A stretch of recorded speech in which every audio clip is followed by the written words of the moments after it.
Make your own sour cream, you say? Yes. I came across the video probably 6 months back from Becky at Acre Homestead and seeing how easy it was to make your own sour cream, and I was completely mind blown. I didn't ever think about making my own sour cream or really contemplate what that would look like, and after I seen that it was only 2 ingredients and super easy and hands off, I was won over and haven't looked back since. Hello, welcome, how are you? I hope you are well and hope your day is going well. Today I'm going to show you how to make sour cream easily and affordably, and mostly hands off. It literally takes maybe 5 minutes for you to do this, and then the rest is on the process and not on you. So let's get into this. Today I actually have 2 groups. I didn't have enough of my organic yogurt because my kids have been making smoothies, mostly my oldest. So I only have a little bit, so I'm gonna do kind of like, not a versus, but like a taste difference to see what the difference is, if it tastes better. Obviously, I prefer organic. It's a lot cheaper to make your own sour cream organic than it is to buy it. And then I have plenty of regular, the plain Chobani's yogurt and plenty of non-organic heavy whipping cream. So those are the 2 things you're gonna need. You're gonna need yogurt, and you're gonna need a yogurt that has the live organisms. I think that's what it's called. Cultures, live cultures. You want to have the live cultures so that way it creates the probiotics. You're going to ferment it so that doesn't ruin the probiotics. You're not going to pasteurize it. You're keeping it the probiotics live, those cultures live, which will be great for your gut health and digestion. So that's what I want to keep this. Same thing, I think Chobani doesn't have that. So this is just going to be, no, it does. 6 live and active cultures, so we're good. It's just not organic. So, and that's the other difference. Normally I use Greek yogurt versus just regular yogurt, which is like a thicker consistency. So I wanted to see what the regular like non-fat yogurt versus Greek yogurt would be like, and if that would change the sour cream recipe. So it's kind of like organic, regular, and then non-organic Greek. And it's super, super easy, guys. Like, it's not even a joke. I'm actually going to put in the yogurt first. Super easy. It's just 2 scoops, 1 to 2 tablespoons. I like to do 2 scoops because that's how I've seen it done. That's how I've done it. But if you feel more comfortable with just 1 scoop, then be my guest. I like to put the yogurt in first though, because oh, I need that lid. I'm just gonna put that to the side because it's mostly on anyways. I like to put the yogurt in first because if you put the heavy whipping cream, what I have found is it kind of splashes back, or you might put too much heavy whipping cream, and then by the time you get your yogurt in there and try to stir it, it just makes a mess. So I have learned just put the yogurt in first. I also left this out to come towards closer to room temperature. It's not, I didn't want it to like go bad or anything, so it's not perfectly to room temperature, but close enough actually. And I did use 2 different spoons, so that way I'm not mixing, because I don't know if that will have an effect. This one's like gone now. That one will go back in the fridge. I'm just gonna move stuff to the side, guys, as I go. And then you're just gonna dump in your whipping cream. I was able to get my whipping cream on sale from Azure Standard. It's cheaper for me to get these 3, I think these are pints.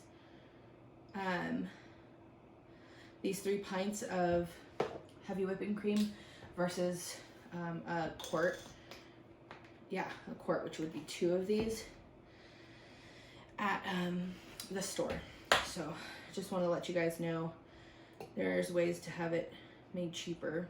I'm gonna go like all the way to the brim without messing up the stir. Oops. There's a little bit of this left. Let me put it to the side so I can have it clear. And then this is for this yogurt, regular yogurt. And we're literally just gonna give a little stir just to make sure that it's incorporated. Put in the sink. I'm just gonna wipe off that little bit that I got on there because I don't wanna have it gunky. Then I'm just gonna place the lid on here. And then I think I have a dry marker. Hold on.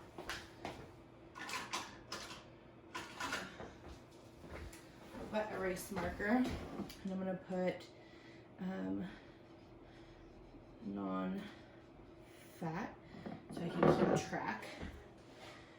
That to the side. And then I'm gonna make sure your dates are good. I had to do that before I started. Oops, a little spray there. Something a little fuller. Just gonna fill it to the top again. It's really easy. Now, for it to be able to ferment, it needs to be at 75 degrees.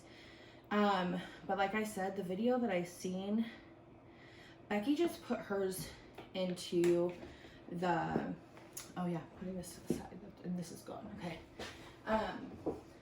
Becky just put hers inside her oven, and so that's the way I first did it, and that's just the way I've been doing it. Yeah, this is a little bit more thick. I can feel like the yogurt is thicker, harder to stir. I don't want to bang it too loud because I feel like it'll be so noisy on the camera. Okay, do a little wipe-a-roo, and then I'm gonna place the lid on. So again, it needs to be at 75 degrees. You can do it at room temperature. I just prefer to do it the way that I've seen. I'm gonna write Greek on here so I can see the difference of the two. So I got Greek on this side, non-fat on this side. And the way that Becky had shown us to do it, she wrapped it in a towel. I'm gonna put it on the pan just because it's easier to put in and out of the oven. But I cooked dinner in the oven this evening, so it is, I want to be careful not to wipe that. I'm just doing this to keep the temperature because I am only using my oven. It's off, but like I said, I used it for dinner, so it is still warm. I do have a temperature gauge in there. Temperature says it's about like 170, 180 in there, but this needs to ferment for 24, I think Becky says 12 hours. I read 24 hours, so I like to do 24 hours, and because it's like colder and stuff like that, I think it's really smart to wrap it up in that towel to keep the heat in there to make it ferment. And then, like I said, right now it's 180 degrees in here about. So I'm just gonna put that in there, and I'm literally gonna leave it and not do anything until tomorrow evening. And I have plans to use the stovetop tomorrow. I don't need the oven, so I am planning ahead. But that is literally all it takes to make your own sour cream. I will show you tomorrow when I take it out what it looks like, and we'll kind of do like a little taste test to see which one I prefer, which one comes out with a better consistency and all that. But that is literally all you have to do. I will check in, like I said, back in 24 hours. I might check at the 12-hour mark because sometimes it is ready then, and if it keeps the temperature, which it kind of does keep for a while, then it might be done. So I'll do like a 12-hour check-in. If it's ready, then I'll see you back. If not, then I'll check back in 24 hours. All right, I'll see you soon. So it's the next day. As you can see, I have not gotten ready for the day. We're in, late afternoon, and it's just been super busy over here. So I am going to do this before I forget or don't get to it. And I really want to do this. So it has been about almost 19 hours. So a little bit more than I wanted, but less than what is supposed to be. Or what I researched it to be. What I've learned is it Oh, see, it's like warm. Okay, this is good. It's still warm in there. I think wrapping it really did help. Yeah, okay. I can tell it's solidified, and it's got pressure built up there, so it doesn't do the, like you can't push in. So that's all good. Let me get 2 spoons. Okay, let's start with the non-fat. Actually, let me bring that towel back. Okay, non-fat. Smells good. Yep. Yay! So I think you can do it in the 12 minutes. So if I put it in, because it's still kind of warm, when I put it into the fridge, it'll really solidify it. You can see like the more chunkier firmness of it. So that's really good. This is about, I don't want to dirty that for no reason. This is probably somewhere between my, I want to say like 5th or 6th batch of these, and I've been making it, I'm a little bit OCD when it comes to like my condiment containers. I really don't like,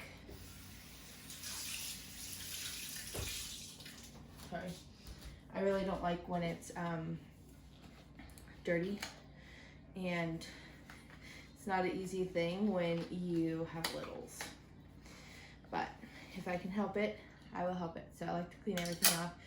So that looks great. Like I said, it is still pretty warm, so I'm gonna, like, it's definitely not, well, yeah, it's probably like room temperature, sorry. This one though,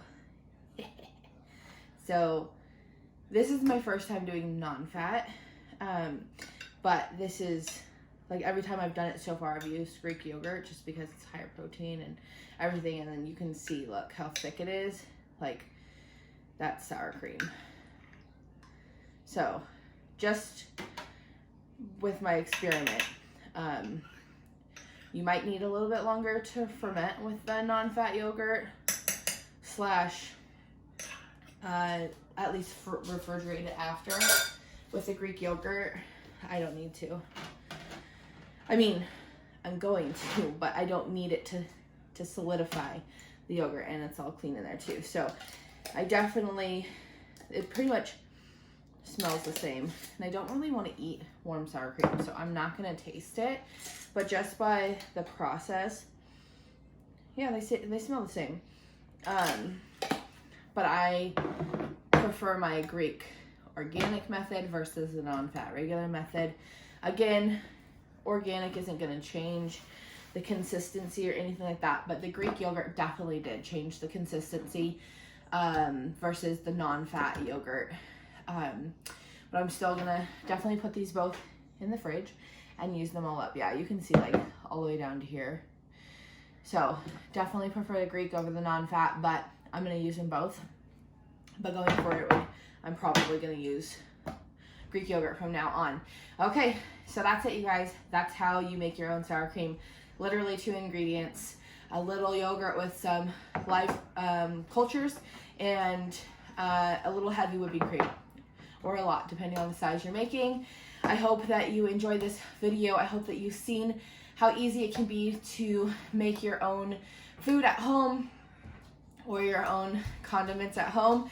Hi, sweetheart. Okay, guys, that's it. That's how you make your own sour cream. It literally takes 5 minutes to mix up 2 ingredients, which are your yogurt with your live cultures and your heavy whipping cream. And then the rest is on the fermenting process, and really hands off. Like I said, I did mine for almost 19-ish hours, and I've done it anywhere from 12 to 24 hours. And I've had good results either way. I did have a more runnier result with the non-fat, but in the fridge, I'm sure it'll solidify it a little bit more. Greek yogurt had amazing results, and I don't need to refrigerate it to solidify it, but it will still be refrigerated because you need to refrigerate your sour cream. Oh, sorry for being out of breath. I hope that you guys enjoyed this video. If you liked this video, if it was helpful, you found it interesting, please hit that like button. If you are interested in making your own sour cream, seasoning blends, or anything else homemaking or motherhood, please follow along and hit that subscribe button. I'd love to have you part of our crew here, and hit that bell if you want to be notified anytime a video comes out. I do not want you to miss anything.